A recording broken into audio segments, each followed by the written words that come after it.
live. I'm drinking.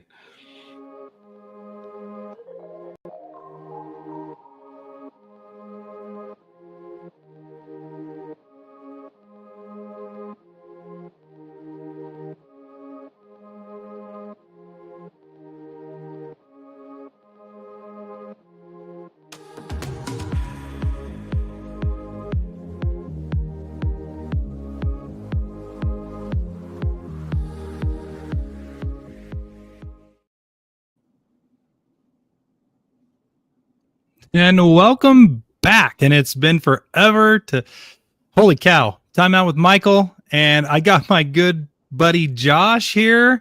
And let me just tell you, I'm so excited to get back to this. It's actually been 3 years since we've really done anything on this channel. But I was just like, I'm ready. Let's go. I've been listening to some podcasts and I thought, I'm just going to jump back into it and see how it goes. So if we're rusty, I apologize, but we'll get better. Josh, how the heck are you? What's going on, man? How you doing? I mean, it's been a long time since I've been on this screen thing going on there, I know it's weird for sure. I know we used to do lives all the time. And then we kind of we moved and we drifted off of it. And Beck and I every once in a while talk about it and stuff, but we never really pull the plug on doing it again. And there you go. I get a message from you and bam, here we are, Yeah. And so when I was thinking about this and I was like, okay, I think I want to start the podcast again. I really want to do that. The first person I thought was you. I was like, you know what? Josh is going to be the guy that I'm going to bring on. And we have a good vibe. We have a good, just when we talk about those things, I think it's just kind of seamless. It's like, okay, this is the guy. We're going to do this. So here we are. We're going to start it again and go from there. I know we like doing this. It's just, life took us, wherever. And again, here we are. So Carly and Kiko, thanks for watching. Thanks for listening. They do a killer show. They have trivia night. They have they got a lot of cool stuff over on their channel. So, hey, if you haven't already, jump over to Carly and Kiko Adventures, subscribe, hit the like button, and you'll get all the notifications from them on their channel. They have a lot of great content, and we miss you guys dearly. Yeah, I mean, when's everyone coming to Vegas, baby? That's what I'm saying. Yes, we need to go to Vegas. And that's right. We're going to talk about it. So we can give some tips and some tricks and have people, share their thoughts and their feedback and stuff like that. So, again, here it is, Vegas. And what I want to talk about, because you guys are in Vegas now and right in the limelight. And I thought, okay, let's start it off with Vegas because this is your wheelhouse. You've been there. You've been doing some videos. You've been doing you really don't do live anymore. You go into some casinos. You go into some restaurants, do some of those things. What's the reasoning behind that? Why no more live, or why is it just videos? Is it just live? Is that where it's taken you, or kind of talk us through how that's been? Because you used to be live every week and you do all that stuff, and your channel kind of changed obviously, and then you guys moved to Vegas, and so yeah, where are we at with that? We're lazy. It was weird. We came here, that's a whole change of lifestyle too, is moving to Nevada, Las Vegas. And then, we just started really enjoying the life and the lifestyle out here, I guess you could say. And it gets tough when, we work full-time jobs and then it's when your time off, you kind of just wanted to enjoy it instead of film it. And I'm not saying filming is not enjoying and not fun, but sometimes it's just we want to live in the moment. And I think that's kind of okay, too loud. Okay, that was you. Never mind. You're distracting me, Michael, with behind the scenes stuff. Well, I mean, we haven't done this forever, and I don't know if my mic's ready to go. I don't know if it's too loud, too quiet, and we have a lot of people that have been a part of it, so they know. So we're just trying to adjust all the stuff. So Oh, we got and somebody. It's good. Carla says, thanks, Carla, for letting us know. yeah, it's crazy. Like we used to have like, I see a microphone in front of you, but we used to have microphones, and then like my soundboard, I think I was trying it out just once, just because I was flirting with maybe going live, and my soundboard burnt out. And so I just kind of, I've put away all the microphones and stuff. And now I'm really just using what I would vlog with, like with this wireless microphone attached to my DJI Pocket 3 camera as a webcam, which hopefully it looks good and is working okay and sounds like the sound's okay. But we just, we have, like, I have a video that I'm probably going to edit it tomorrow. So you're motivating me, Michael. Like, I have a video of Palace Station, and like, I've been sitting on it for 4 or 5 months, and I probably need to edit it. There's, we have videos that haven't been edited for like Fremont Street, for a couple of the hotels down there. We're actually going down there again for Cinco de Mayo to party it up. Because when you live in Vegas, the party is very close. Let me tell you, there's always something going on here. There's whatever your fancy is, and let me tell you, I'm by no means like the Vegas expert. I would say I know what I like. I know what Becky likes. We're not rich, so some of the things we might talk about, we don't necessarily get to go and experience, and it's not my fancy, but it could be somebody else's. So yeah, but we're in the stage, we're getting back to that original question, like what's going on? Like, we're just in that stage of, we don't know. Like, we haven't put everything away. Like we also have a YouTube channel called Midlife Slots. And so we've been videoing a lot of slot play. Even that slowed down. Like, just recently we still play slots because we have fun doing that. I think gambling is a form of entertainment. Do it responsibly. If you're taking the money to gamble, plan on not bringing it home. That's what you should not plan on spending money that you want to bring home, because you're probably going to lose it. Yeah. Yep. Maybe you'll think like, I'm going to win. No, the odds are not in your favor.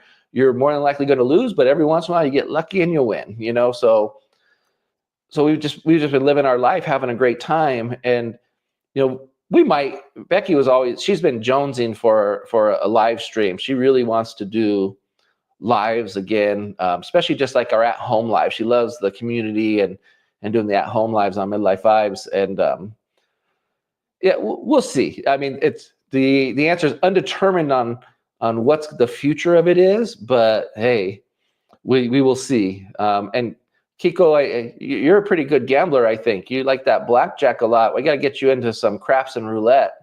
Roulette, not the best odds, but fun to play.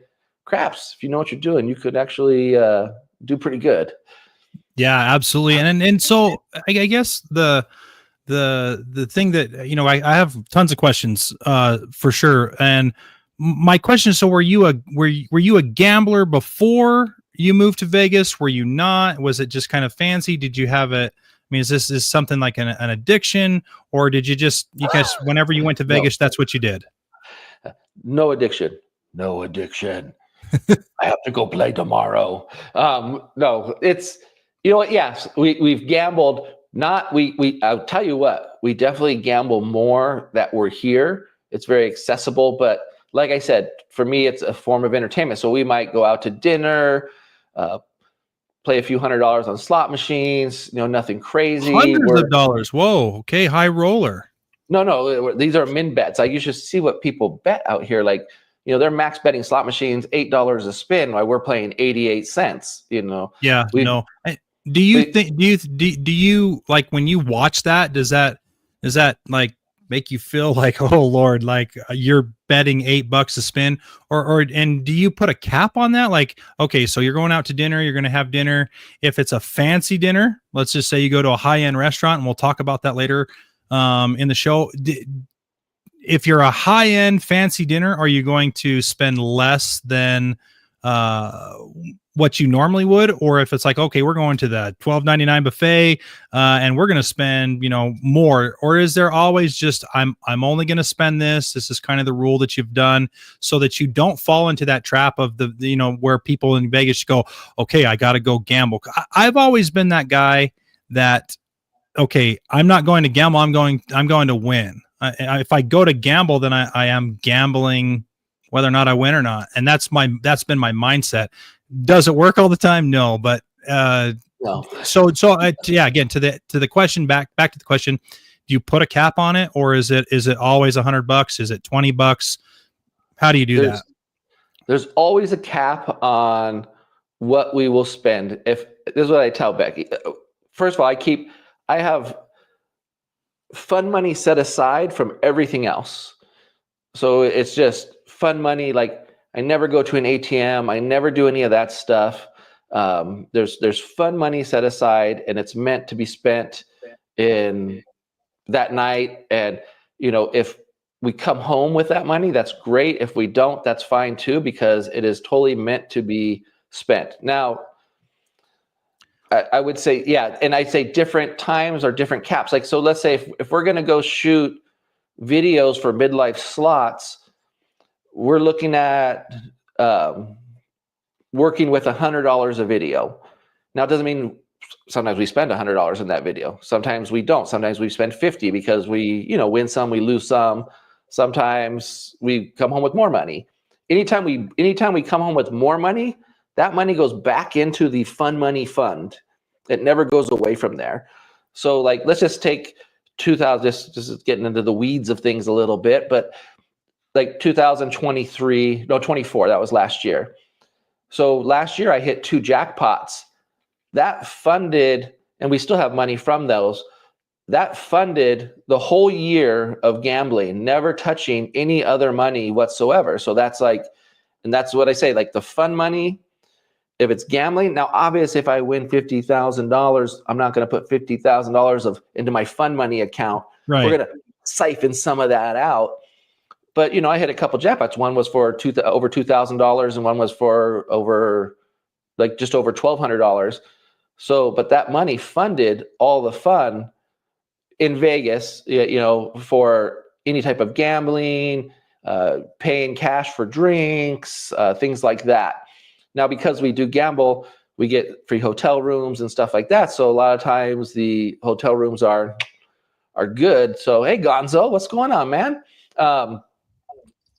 So it's controlled, let me tell you. And Becky will control me more than I probably would control myself. Like, but I think definitely since we moved here, we definitely gamble more, because if we want to go out like on a Sunday and maybe spend an hour or two in the casino, yeah, we're going to take a couple $100 and that'll be it. And if we win, we win. If we lose, we lose. But it's a good it's entertainment. It's like going to a show, or it's like going to dinner, or whatever it is. That's how we look at it. As long as it's for a good time and we're not strapping ourselves in any way, shape, or form, then that's great. And I think you've got to set a limitation when you go gamble, whether it be in Vegas, whether it be there's in the neck of the woods that we live in over here on the West Coast, there is Wendover, there's Reno. Those are probably the big top ones that you can go to and provide. Here in Little Wyoming, there are historic racing machines, and so what they do is they look like slot machines, and they are depicted on a race. So a previous race that's already been ran by horses, and the outcome of the horses kind of depicts on how the wheel lands and stuff. I'll leave it at that. They do feel like gambling slot machines, which is really cool. They've brought a lot of games from Vegas and from Reno and from Wendover. So like we see the firecrackers, we see the fish bowls, we see pinball, which is fun. I love pinball. I love you. Pinball is really good. And I've won some good money on there before. But then you always go to like your favorite machine. And I used to be, when I was, before hanging out with my buddy Jeremy, we would go to Wendover like on a Wednesday, and we'd still be working. And then we drive to Wendover. It's like 3 hours, and we go gamble, and then we'd come back that same morning and then go right back to work. And then we'd drive back to Wendover, and we played blackjack. They had that single decks in blackjack, so you could count cards. It was really easy, and we kind of got that.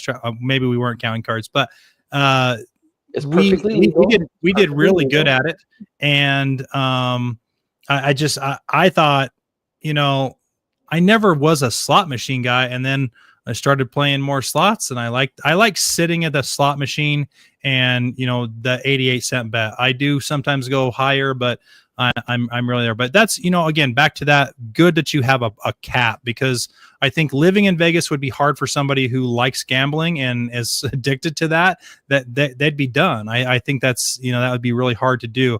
I myself, I don't know if I would be able to withhold it, but I think that I could, because I'm not naturally addicted to anything. So I think that I'd be okay for the gambling purposes on that. So yeah, and it's funny because like people who live out here, most of them don't gamble. Most of them don't go to the casinos at all. There's a whole, people think of Las Vegas, they think of the Strip, but there is 30 miles out of housing and shopping, and there's it's a whole city out here, a couple cities actually. So there's a lot more to do out here than just casinos. There's a lot of nature out here. We have Lake Mead right here. There's a lot of camping sites. I mean, there's just a lot to do. We just happen to enjoy that nightlife experience and gambling's part of that. But it's not always like we'll go to Fremont Street and just party all night, And we'll talk about that too, because we'll talk about that too. Absolutely, that is later in the show. So okay, so let's get into the meat and potatoes of these things. So casino, like if I'm coming down as somebody to come to Vegas, obviously you'll have your likes, and it's different for everybody. But I can remember being 17, 18, 19, and we go to Vegas, and it is much different now after 30 years. 20 years, 30 years, it's a lot different. You sorry to interrupt you, but you mentioned a $12.99 buffet, and I was like, when was that? 20 years ago? Man, I can remember going down on the Strip, like 18 years old, and going to Circus, because you can't really go anywhere else as a 17, 18-year-old. And what we would do is we drive down there. We had some friends that lived in Vegas, and we would drive down there and have $100. That was it. That's all we had was $100. And to get into Circus to do all the stuff was like $20. And so you get an all-day pass to Circus. You go ride the roller coaster. You go ride that wet ride, like the log thing. I don't know if that's still there. Then they had laser tag in there, and then obviously you could play video games, but you had to pay extra for that. So we literally would ride the roller coaster, get off the roller coaster, go over to the wet ride, ride that ride, get off that ride, go ride the roller coaster, and then we go play laser tag, and then come back off. But there was a like not necessarily a buffet or a bar, but there was something right there where you could go get a $8.99 all you could eat crab leg, and I think that was Thursdays and Fridays, and then Friday, Saturday they had a prime rib that was like, it was ginormous, like it was like a whole plate. And then you had like a baked potato or French fries or whatever you could get. But I can remember that back then when you had that. But then there was also a $5.99 buffet within Circus that was all you could eat. Was all you could eat, and that was because we were younger. Like obviously adults had to pay a little bit more, but I just remember that. And when I went back, like gosh, it had been the first time I went back after being, of age to gamble. I spent my whole, I guess childhood going to Vegas and always going to Circus.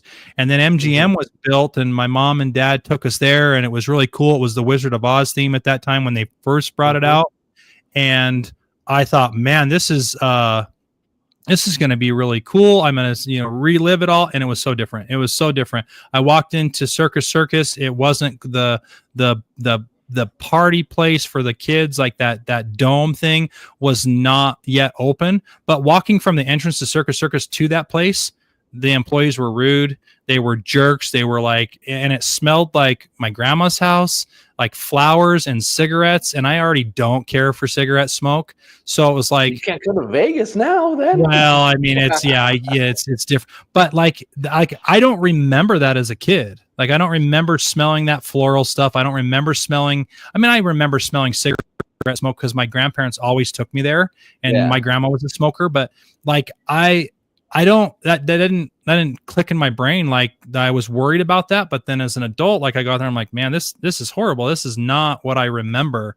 And obviously, that side of Vegas had kind of fallen apart because they focused on other things, and now it's starting to come back a little bit.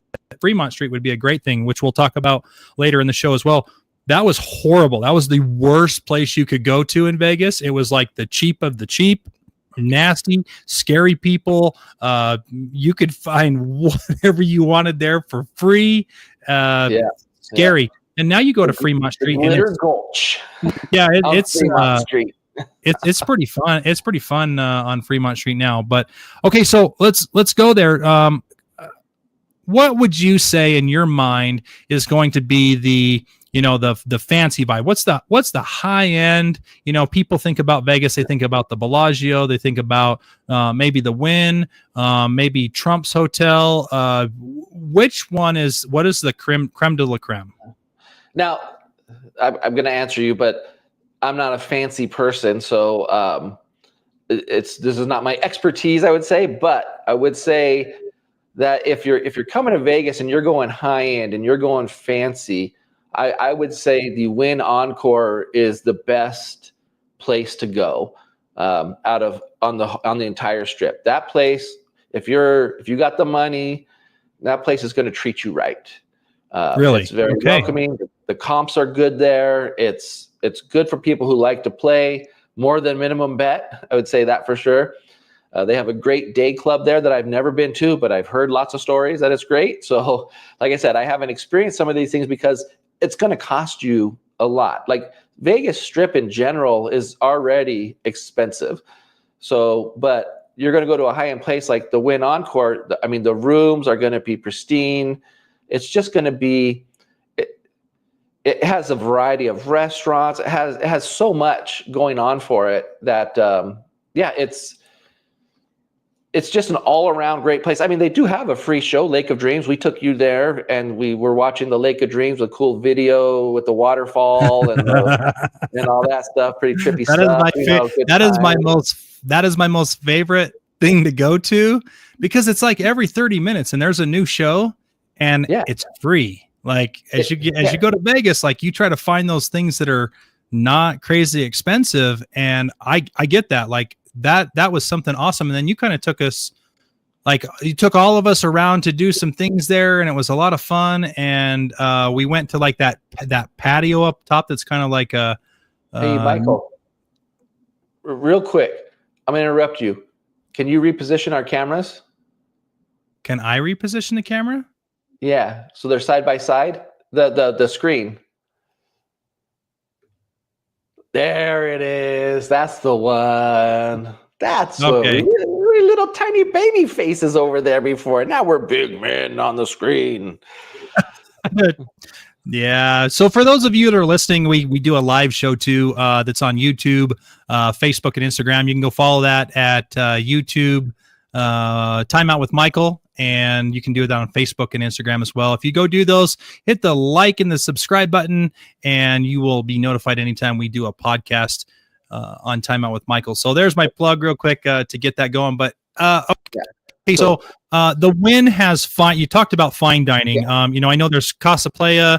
There is I can't pronounce Delilah, the 4-6 Ranches Steakhouse. Okay, so the 4-6's Ranch Steakhouse, is this a playoff of Yellowstone, like the 4-6's? Yeah.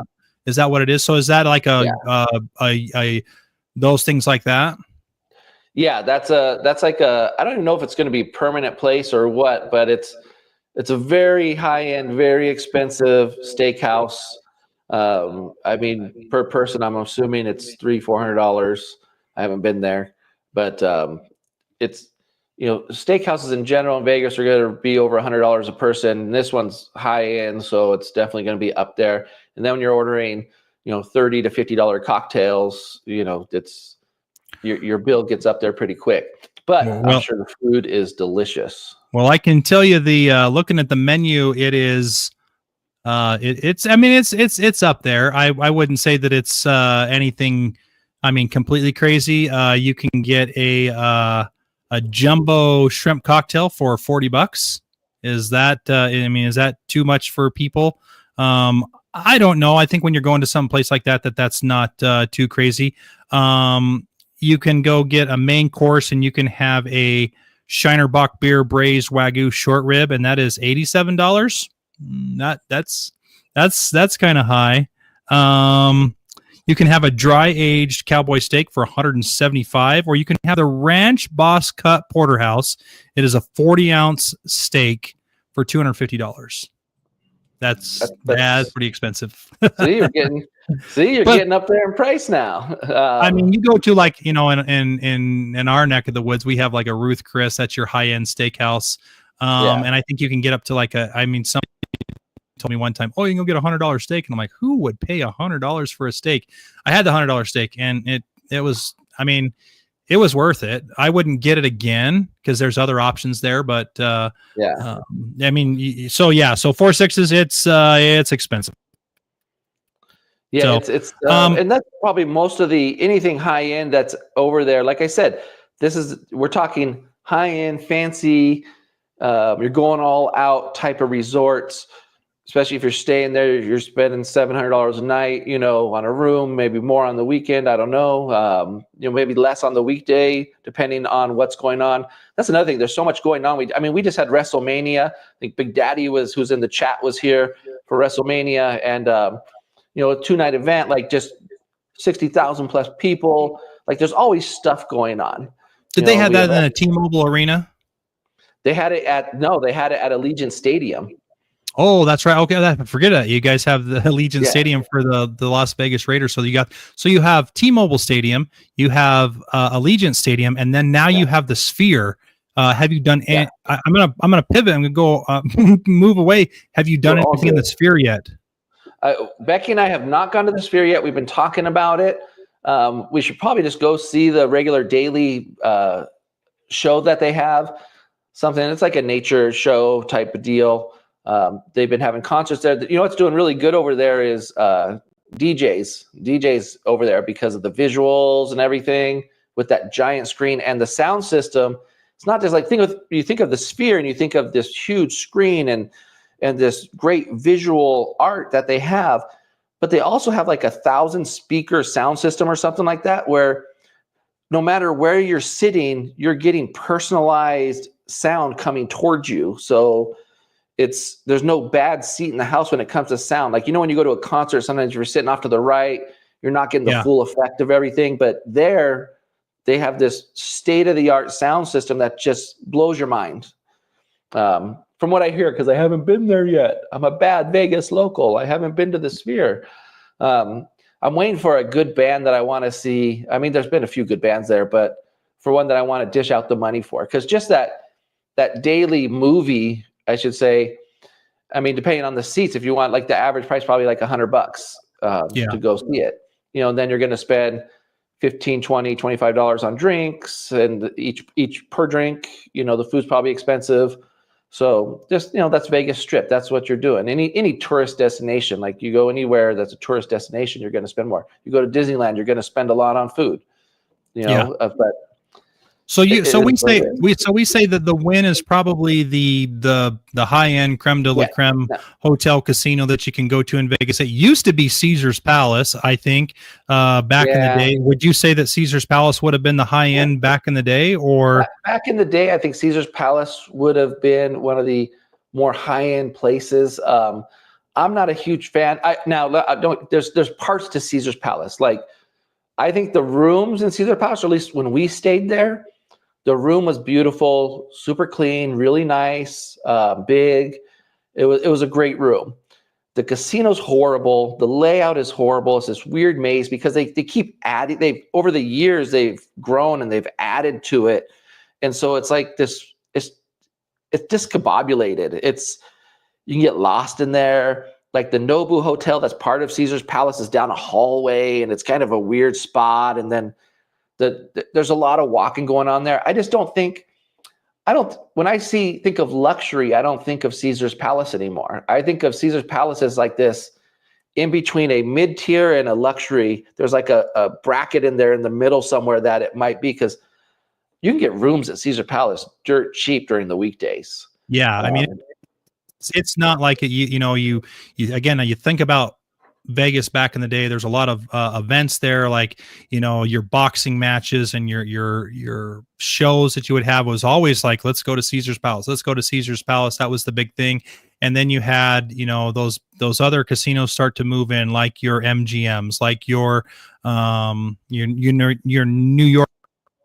New York came in there, and then the Bellagio came in, and then the Wynn, and then then the Stratosphere. Not that the Stratosphere, I think that's like completely off in its own different thing, but then that came, and that was like, oh wow, and it kind of it's a different vibe in there. I've been in there a couple times, but when you think of Caesar's Palace, you think of the fountain, you think of the fire, you think of Evel Knievel. Those are the things, and if I remember correctly, I've read or heard.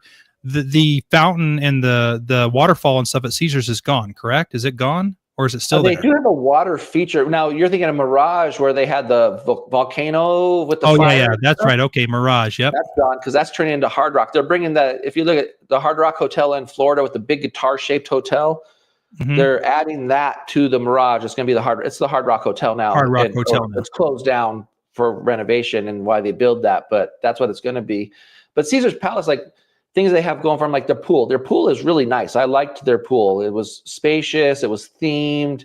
It was a really cool vibe. But I can't get over their casino. Just not fun, really, to gamble in. And then their food, the food prices in their food court are ridiculous. I mean, just ridiculous.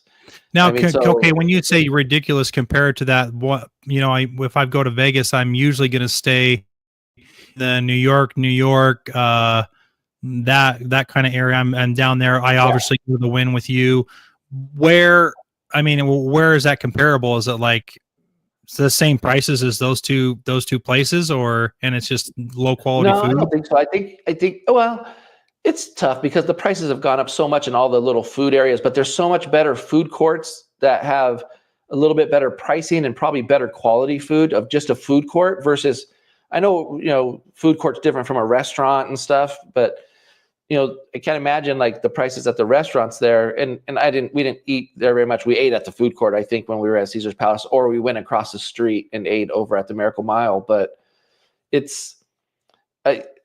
had, I think when we did eat there once, I think it was Bobby's Burgers or something like that. But it was just it was like $20-some a burger, and like for a mediocre burger, like, okay, like I can understand you going to Gordon Ramsay's burger joint. It's a gourmet burger. It's supposed to be better. So you're going to spend $20 for a burger or a little bit more now. I understand that. Or you go to, if you're in Fremont Street, you go to Circa, which is the newer hotel, and you go to Victory Burger. It's a $21 burger.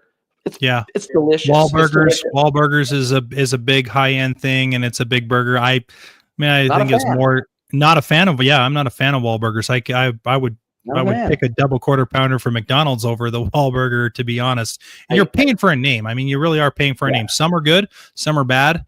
But I think, again, your experience, that's what Vegas is about, is the experience, right? You're paying for the experience.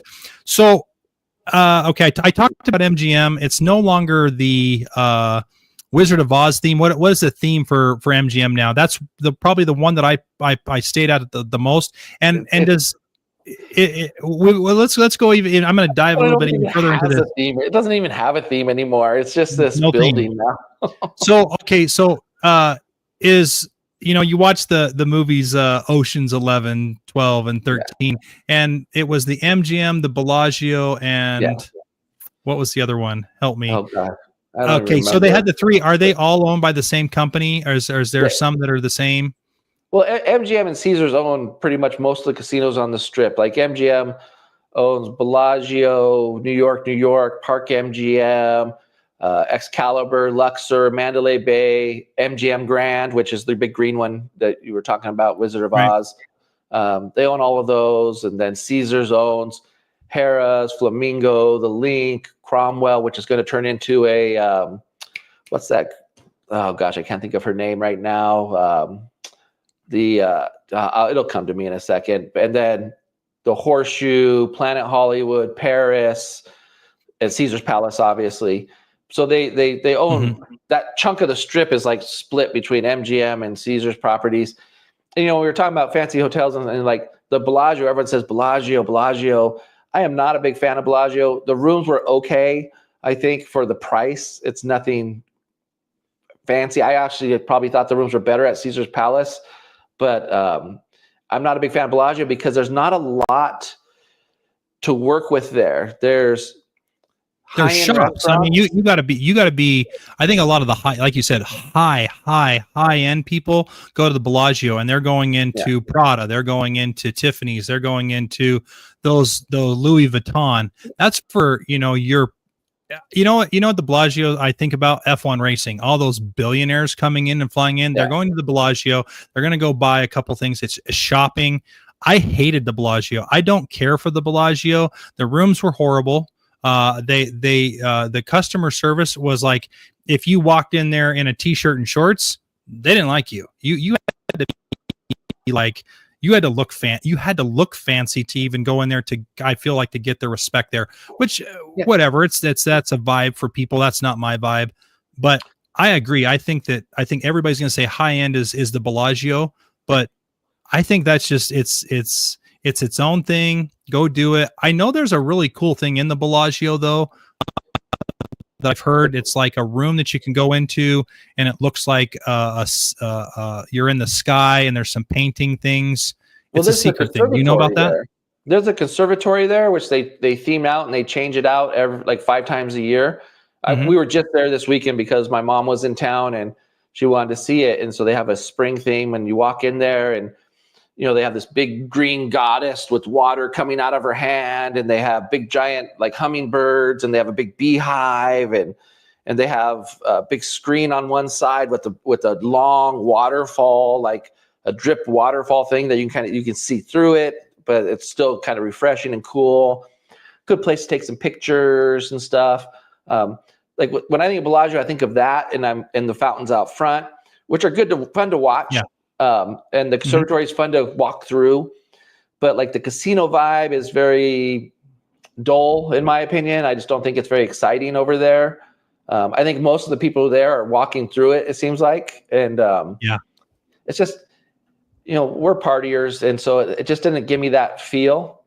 They have a cool store that has a cool chocolate fountain from the roof down, different chocolates that have chocolate waterfalls and stuff. So a couple cool things to like go see. But if I'm going to spend the kind of money that the Bellagio charges for rooms, I mean, I'd rather go to the Cosmo, or I'd rather go somewhere where it's more lively, or even maybe somewhere where a little bit cheaper, where my money's going to last a little bit longer. Because then when you go to like the Bellagio too, like, on the weekends, it's like the $50 table minimums, so you're playing $50 blackjack hands, like minimum, instead of, I know a lot of places are $25 minimum on weekends now, but still $50 is a lot. That's a lot. I might go $10, maybe. And we're not even high roller room. The $10, you better go hang out on Fremont Street, because that's where the $10 tables are. That's where I'm going. Yeah. That's the richness for my blood. So yeah, but I agree with you. Bellagio, very high ritzy class. It's definitely its own thing. But so you say, high end. If we're gonna go high end, we like the Wynn and the Encore. That's probably the best bang for your buck. You got great comp there for high limit players.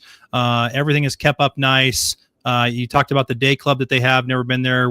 You need to go, and you need to do a video and do that. Old. So I'm too old, Michael. I'm too old. No, you're not too old. Okay, no. I wouldn't last. No, take Becky and do that. That'll be a ton of fun. She's older than me. She's my old lady. Yeah, you're fine. You'll be all right. Rooms are nice in Caesar's Palace, but they're funky. You said that the layout is funky. It's just not that thing anymore. But awesome. So I mean, that's great for people that are listening too. So if you're going to go to Vegas, Josh, best bang for your buck. And if you're, how you're going to go, if you want to spend kind of that fancy and that good, you're going to go to the Wynn and the Encore.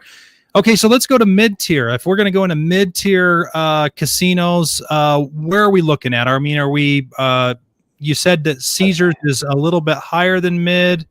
Where are our mid tier casinos? So if I'm looking like at a mid tier casino, in my mind, that's super fun. I mean, there's quite a few mid tier casinos that have decent rooms and stuff like that. But if I'm going for the overall vibe, I'd have to say minus the pool. The pool at this resort that we're going to say is a little lacking. But if I'm looking for a good clean room, a party atmosphere in the casino, tons of food options at all different ranges of price, I'm going New York, New York.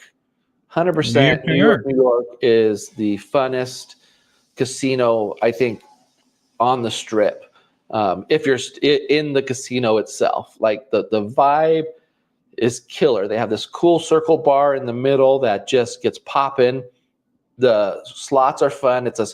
Seems like the casino's all in one area, not like how Caesar's Palace, you got to walk through this and walk over here, and there's casino here, casino there. And New York, New York, it's all there. And it's just so much fun. Like the vibe is so much fun. And then when you're talking like room prices are great, totally reasonable. The rooms aren't super huge, but they have a killer design in them. I think they got a really New York themed design in the rooms. The hallways are a little weird because of, and I think that's because they have that, the New York is like the New York skyline. So they have these different buildings.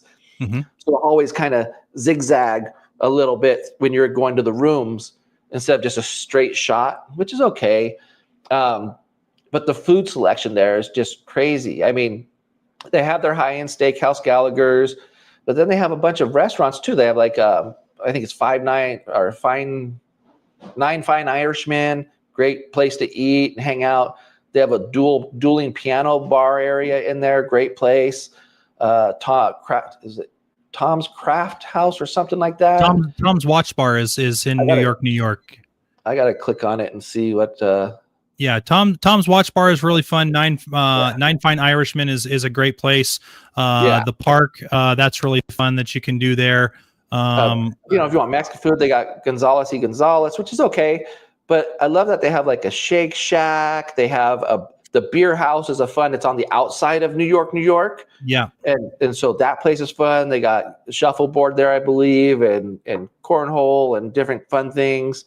The Village Street eateries are great because in the New York, New York, they have like the New York boroughs, so you're walking through like I don't know, I've never been to New York, but like Queens or Brooklyn or whatever. It's a fun little play inside there to kind of show you like the buildings that they have down in, on the streets of New York that you could kind of go.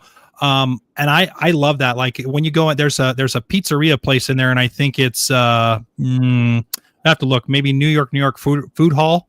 And you go in, and it is reminiscent. I've been in New York a couple times. It is reminiscent of going into a pizza parlor in New York and how they do things. And the guys flipping the the dough, and it's just the vibes. It's all there. They're screaming. They're kind of yelling and everything because they're trying to. I mean, it is busy. It is not like it is it's just kind of low key vibes. New York's food court in there, if you could call it that, it is busy all the time. And they are trying to move people through there. So I that's one place I love to go just because I like New York. I'm a New York person, and it's fun to go see there. So yeah, it's just a fun vibe. Like it's like I said, it has many different options for food, and I think that's a big thing because like when you're drinking, you're gambling, you're having fun, like you gotta refuel yourself. And so like Becky and I's thing is at the end of the night, go and get a slice of pizza. Get a slice of pizza and a beer. They have a combo there. It's gone up in price over the years. It used to be $9.99. Now I think it's $11.99 or $12.99. But you get a little beer and a slice of pizza. It's about the slice of pizza for us. Like that's our bedtime snack before we go to sleep. Little fuel to absorb all the alcohol that we drink all night long. So and just we had great service at the slot machines and the roulette table. They have a big video roulette where they have stadiums. They have stadium seating roulette. Like, tip your server $5. She's going to come back all night long. I agree with that. New York has some of the best hospitality when you are playing. Doesn't matter if you're playing slots, blackjack, whatever you're doing, roulette, all of those things. And I agree. If you tip the person that is coming and giving you drinks a night, you're getting free drink. Come on, you're getting free drinks because you are putting, that's kind of the thing. Tip your waitress or waiter that's coming by you a good tip, and you won't have to wait. Like you're going to spend, like you just talked about, okay, pizza and a beer, right? And you're getting a small little beer, and you're paying probably $8 for the drink, and you're paying, $4 for the pizza. You do that anyway, so why not pay $5? Like you said, throw her a $5, and she does get tips. He does get whoever. Yeah, give him a good tip. It'll come back. Yeah, and I'm like, first tip $5. We have 2 drinks because it's Becky and I. Maybe the next tip's $3 for a few times. And then every once in a while we throw out another $5. And you know what? They have your drink order. She had our drink order down the last time we were there. So we're sitting there, and we're not even asking for drinks anymore. She's just bringing them. And then like she was gone, and then we were done and we left. We went to go get something to eat real quick, and then when we came back, oh, where were you guys? Let me go get you some drinks. And she went and got her drink, because that's a good thing. I don't know if that's a good thing, Josh, that she knows your drinks. Well, she knew them because we ordered like too many. Yeah. Too no, many. Let me just say just that. kidding. But so I would say the only downfall of New York, I'd say is the swimming pool area is kind of very lackluster. But they do have also, like, if you bring, and I don't want to say bring the family to Vegas, but if you have kids or anything, they have a huge arcade upstairs. They have a roller coaster. So there's a lot to do for the whole family. There's a Hello Kitty food truck type thing that serves donuts and sweets and coffee right outside of it. There's some shopping in there. There's just so many food options there. You can really whatever your budget is, you can afford it. So and that's what I really like, because we ate at Gallagher's Steakhouse one time, and it was good, and we enjoyed ourselves, and cost a pretty penny like any steakhouse on the Strip. But most of the time we're itching for a hot dog, or we're itching for a burger, or the slice of pizza, and so we want, like, I like to eat small. Becky and I are learning how to share meals too, because we want to eat more of a variety. So we might share a burger, so then we have enough room to go get that pizza later, to go get something else, so we can try a variety of stuff. Yeah, that's huge especially when you're trying to do the food assortment. So New York, I agree. Swimming pool is lackluster. Probably one of the worst ones that they have on the Strip. But you don't go to New York for the swimming pool. I would say, if we're going to talk about swimming pools, MGM has one of the best ones out there. MGM Grand. That's one of my favorite swimming pool areas. There's a couple other ones out there. The Mandalay Bay is really cool. Beautiful, because they have the wave pool. Yeah, that's lazy river. So does MGM. MGM Grand has the lazy river, and then they have, I believe, 4 other swimming pools. Yeah, and Mandalay Bay has the wave pool, the lazy river, and a few swimming pools, and then they have a private swimming pool, and so on. Yeah, so that's a lot of fun. Talking about arcades, when we were younger, going to Vegas, doing this stuff, our big thing was to go to Excalibur. In my mind, the best arcade on the Strip. There is nothing better. It is huge. It is like 2 or 3 stories worth of arcade. You got pool tables down on the bottom. It's a lot of fun. We like that. They have a big. I mean, their arcade is down below the casino. That's where they have the medieval time show at Excalibur also. Yep. That you go in there. It's Excalibur. It's a little dated. Sometimes we've been very lucky. We've stayed at Excalibur 3 or 4 times in the last few years, 3 years or so. And we've been very lucky. We've gotten clean rooms every single time. We've been on their stave well room, or their fresh well, or whatever they call them, where they have the air purifiers and the scent misters and the shower thingies. I think they're called stay well rooms. Yeah. Hey, one second real quick. Like that. Carly and Kiko Adventures, thanks for coming on the show and watching and doing some things and giving us some shout outs. If you guys haven't seen their stuff or are a part of there, go over to Carly and Kiko Adventures on YouTube, Instagram, and Facebook. You can do the same thing. Hit the like, hit the subscribe. You'll know when they're going on. They have a live show coming up in about 10 minutes where they do a fun little trivia night on Wednesday. And I believe tonight is The Sandlot. I love The Sandlot. It's a great movie. But man, the questions that Carla comes up with are like, where did you pull this one out? I got to like go back into Google and ask Google. But hey, again, thanks for stopping by on the show. Good luck on your show in the next little bit. So anyway, go back to it, Josh. You know, as far as Excalibur, you guys have been lucky with the rooms and. Yeah, and I would say I like Excalibur rooms better than the Luxor rooms, the Pyramid.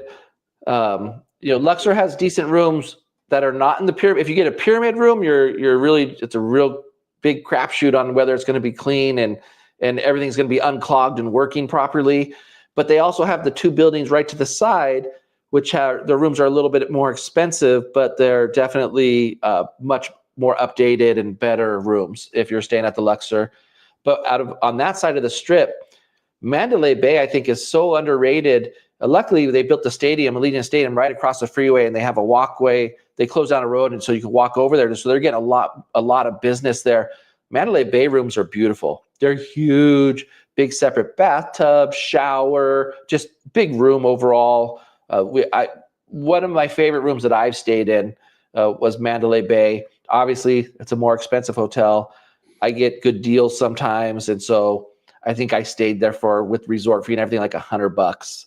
Oh, nice. Which is unheard of, but What about Flamingo? Flamingo too huh? What about Flamingo? Flamingo, I stayed there once. I had a decent room. Had a weird stain on one of their, I call it the psychologist couch. There was a stain there. I don't know what it was. It was white, but I don't know what it was. Just saying. But I had a great view of the garden area in the back. The room was clean overall. I know people harp on them a lot. The casino's outdated and old, I would say, but it is fun. And they've been doing a lot of work at the Flamingo. They've just opened up a bunch of new restaurants. Vanderpump, that's the one. That's the lady from Vanderpump. What's her name? Lisa Vanderpump or something like that? Yeah. Mm-hmm. Yeah. Vanderpump Rules, right? That's the show. Yeah. So she has a deal with Caesars. The Cromwell Hotel is going to actually turn into the Vanderpump Hotel. Oh wow! It's a smaller boutique hotel that it's been through a lot of different names, but Caesars got it and they call it the Cromwell now, and that's where Dre's nightclub or swim club is up on the top. Giada's restaurants there, but they're going to redo it to the Vanderpump Hotel, which I think is a smart move on their part. But everything that she opens up as far as restaurants, she has one in Paris, she has one in where's the other one? Caesar's Palace. And then now they have one at the Flamingo, which seemed like a weird fit because Vanderpump's more high end, but it's a great place. And then they also opened up Havana. I think it's 1957, I think is what it's called. It's Havana something. They opened that up and looks great. I haven't eaten there yet because it's so new, but it just looks, I've walked by it and it looks great. They have bands playing and stuff. Gordon Ramsay just opened up his Gordon's Burgers there, Ramsay Burgers or whatever it's called there. Yeah. So they have Bugsy and Myers Steakhouse, which I hear is delicious. Haven't eaten there, but I hear it's delicious. So they've really upped their food game over there. I can definitely say that for sure. It's definitely worth a visit there for that. And they haven't even opened it yet because they're redoing their whole pool area, revamping it, updating it, getting it all ready to go. I think once they do that, if they can update their casino a little bit and then work on their rooms again, it could be a whole new brand. And nice. It's really a budget hotel, and the location, like the location of like the Flamingo, the Link, and Harrah's is just perfect. It's right across from Caesar's Palace, which I say has a great location. But one thing I like about like Flamingo, Harrah's, and the Link, or it's Harrah's, Link, and Flamingo, is that they're smaller. They're not like gigantic like Caesar's Palace property. So you can walk from one to the other pretty quickly, and you can just get a little bit more of a variety of casinos when you're on that side. Now, it's not high end or anything like that. It's a little bit mid and lower end, I would say. But that's my vibe. My vibe is that. I love that mid and lower vibe, because they, like at Harrah's, they have a dual piano bar where you can go in and sit down and buy drinks and stuff. What Becky and I did, we walked past it. We went to the Walgreens. I think it was Walgreens or CVS. We got some tall cans. We walked back, and the piano bar is open, and they have like a ledge. And so you don't have to pay anything. You just walk up, and if you get a right on the ledge, you put your drink on the ledge, and you're just listening to the dueling pianos go at it while the people inside are tipping them and buying the more expensive drinks. And we're doing it on a budget for free, pretty much the cost of a tall can, and having a great time, dancing and having a great time.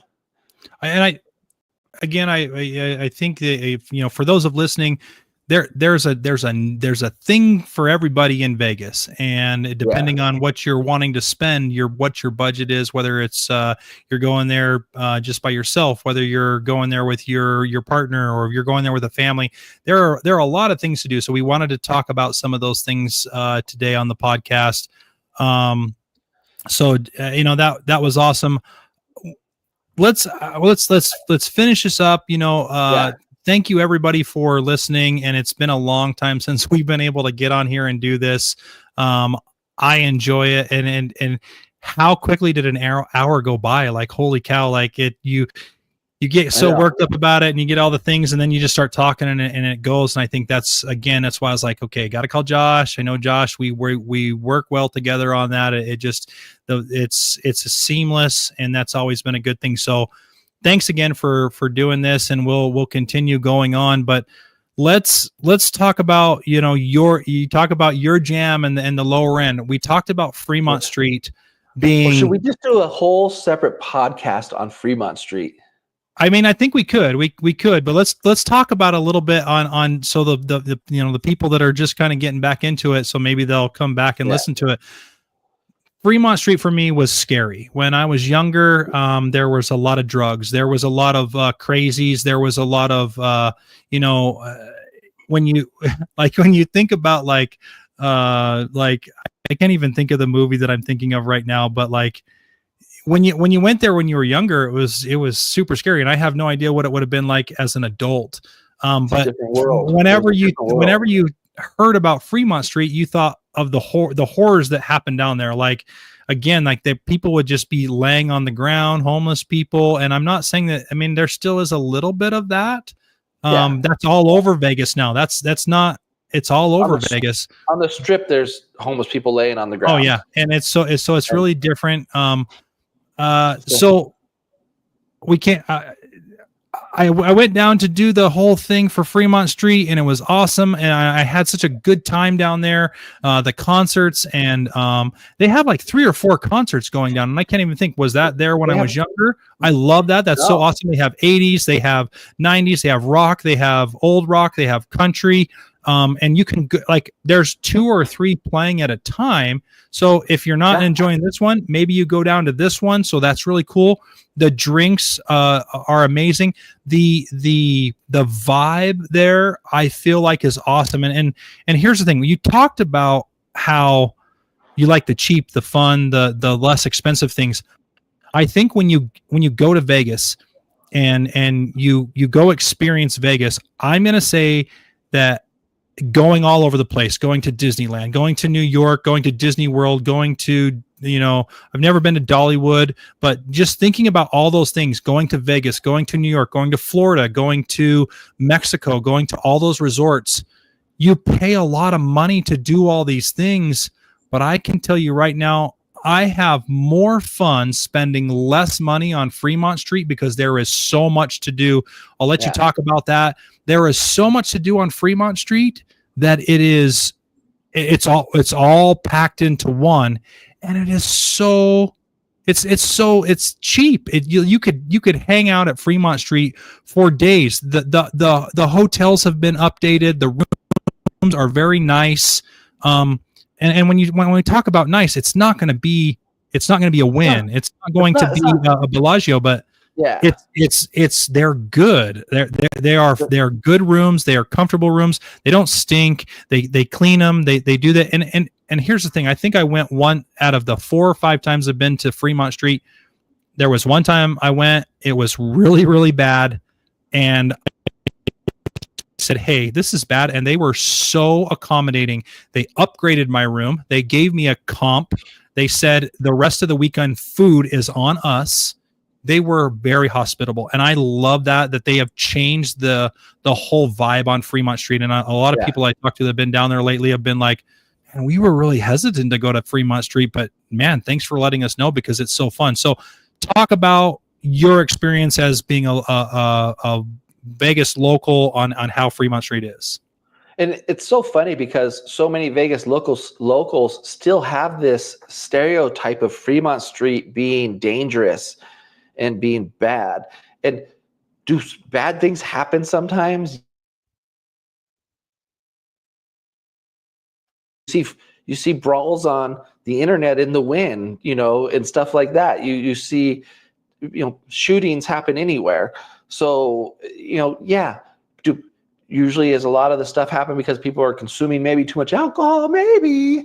But I think for me, like the vibe, they got a lot of security down there. They have a special police force that they've been doing to help really keep the homeless in check and stuff like that. And not overwhelmed with too many vendors. They have circles on the ground for different entertainers to be able to perform at certain times within those circles, and they can't perform outside of that. So it limits the amount of people trying to, get tips and different things like that. But one thing I love, it's like one street. It's not huge. Remember, it's older, so the casinos are smaller. The room, if you're staying at most of the casinos, the rooms are going to be smaller. But here's my thing is, we're not going to Fremont Street to hang out in the room. We're going to Fremont Street to go explore and enjoy it. And you can literally hit 8 casinos. They're all within a couple blocks of each other. So you're just right there. You can jump, oh, I'm not feeling it here. Let me walk over to this one, which then also means your food options are great because every casino has different food options. I mean, They have one of the best steakhouses in all of Vegas at the Plaza, Oscars. They also at Circa, Barry's, I believe is what it's called down below at Circa, which is if you want more of a nicer room, you would go stay at Circa because that's the more brand new hotel. It's large, 62 stories. I think it's Daryl Stevens, the owner, and he owns that, the Golden Gate, and the D, and really has tried to help do a lot for Fremont Street. And like the music, like I said, we're going down there on Cinco de Mayo. There's going to be a mariachi band. There's going to be some Spanish rock. There's going to be a lot of stuff. We went down there on St. Patty's Day and we stayed over there. There were some killer Irish bands down there and stuff. So it's like the theme, it's changing. It's always evolving. An experience, and that's what they call it, the Fremont experience. There's an experience to go down and do the Fremont. I love the hot dog place that's there at the end of Fremont Street, right outside of it. So good. And then there's a little place outside of there we've been to that's super good. I really like that place. They have the zip line. Slotzilla, so you can either sit or you can fly. There's a lower one if you're afraid, and then they have a higher one that's a little bit longer. There's awesome. Probably the best drink I've ever had made on any of my Vegas trips, and I could probably been there 100 times. Best drink that I've ever had is on Fremont Street, and it's over by it's on the end where it's on the other side of Slotzilla. So what is that? The north end? That's Fremont Street East. Fremont Street East. Okay, so Fremont Street East, there's a big bar. The guy's name is Tony. He is a tall guy. He wears a hat, and he makes the best Captain and we'll say Pepsi. I don't know what they have, but he makes that mixed drink of that. That was the best one that I ever had because it was nothing but straight rum and. Oh no, that was probably at the D. No, but like.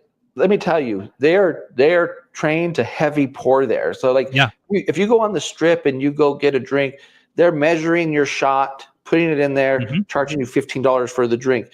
You go to Fremont Street, they're giving you a big gulp cup, and Yeah. they've got 2 bottles pouring into it at one time.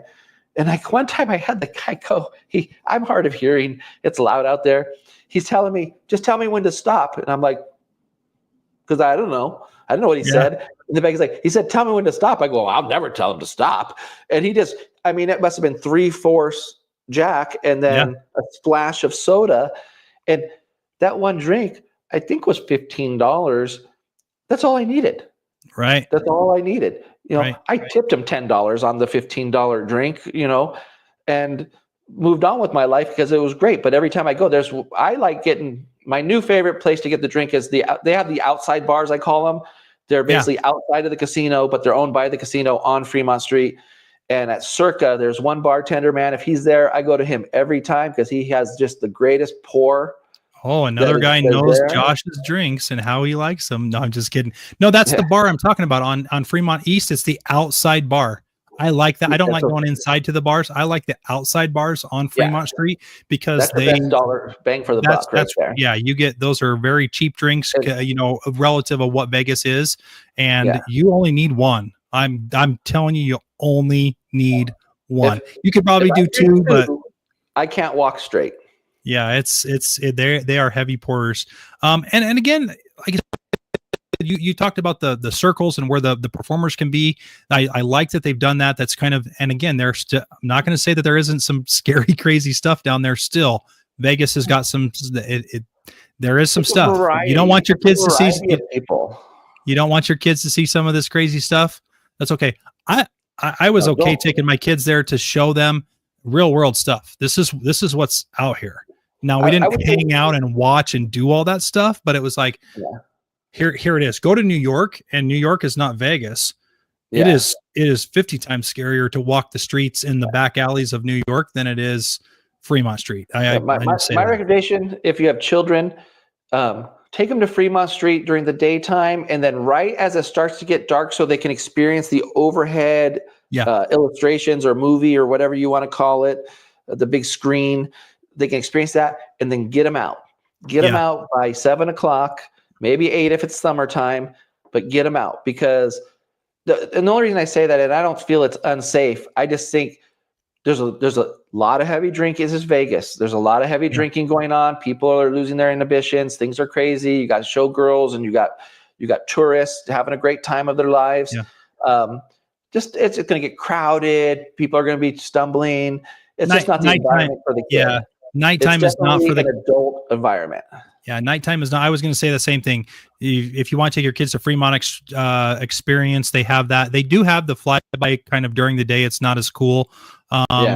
But like you said, right before it gets too dark, you let them see that. That's really cool.